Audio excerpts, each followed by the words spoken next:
ইঁদুরের স্টোভ বানানোর সহজ এবং কার্যকরী পদ্ধতি। আপনারা দেখতে পাচ্ছেন এখানে কিছু বাদাম আমি থেতলে নিয়েছি। ডাই কেক এটা গুঁড়ো করে নেব এবং এই যে ইঁদুরের স্টোভ জিঙ্ক ফসফাইড, যেটা এই স্টোভে আমরা মিশ্রণ করব। তো এটা যখন গুঁড়ো করে নেব, গুঁড়ো করে নিচ্ছি। গুঁড়ো করে নিয়ে সয়াবিন তেল ঢেলে দিচ্ছি। কারণটা হচ্ছে এই যে কুয়াশা বা শিশির অথবা মাটির সেচের জন্য সহজে যাতে এই স্টোভটা ফাঙ্গাসে আক্রমণ করে নষ্ট না হয়ে যায়, এই জন্য তেল দিয়ে মণ্ড তৈরি করব। অল্প কিছু পানি দেব যাতে করে মণ্ডটা তৈরিতে একটু সহজ হয়। এভাবে মাখিয়ে রুটির খামির যেভাবে তৈরি করে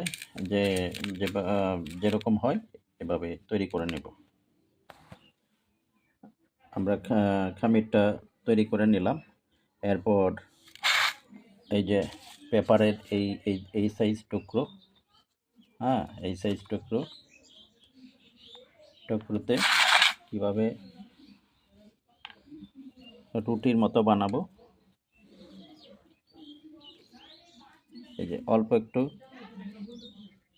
একটু খামির নেব, নিয়ে জাস্ট এটা আঙুলে এভাবে চেপে দেব। এই যে হয়ে গেল স্টোভ।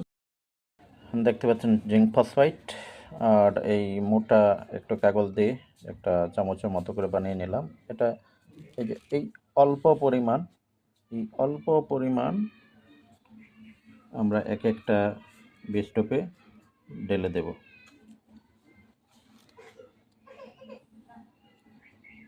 এভাবে ঢেলে দেব। এই যে এভাবে আমরা বাস করে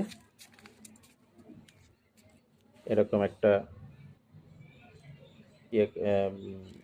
স্টোভ বানিয়ে ফেলবো। এটা হয়ে গেল ইঁদুরের স্টোভ। এটা ইঁদুরের চলাচলের রাস্তায় রেখে দিলে 100% ইঁদুর খাবে, কারণ এটার মধ্যে বাদাম দেয়া আছে। বাদামের গন্ধে, বাদাম ইঁদুরের প্রিয় খাবার, এবং এই গন্ধে ইঁদুর এটা খাবে। এবং এই বাদাম দিয়ে যদি বানান তাহলে নিশ্চিত ধরে রাখতে পারেন যে 100% এটা কার্যকর হবে।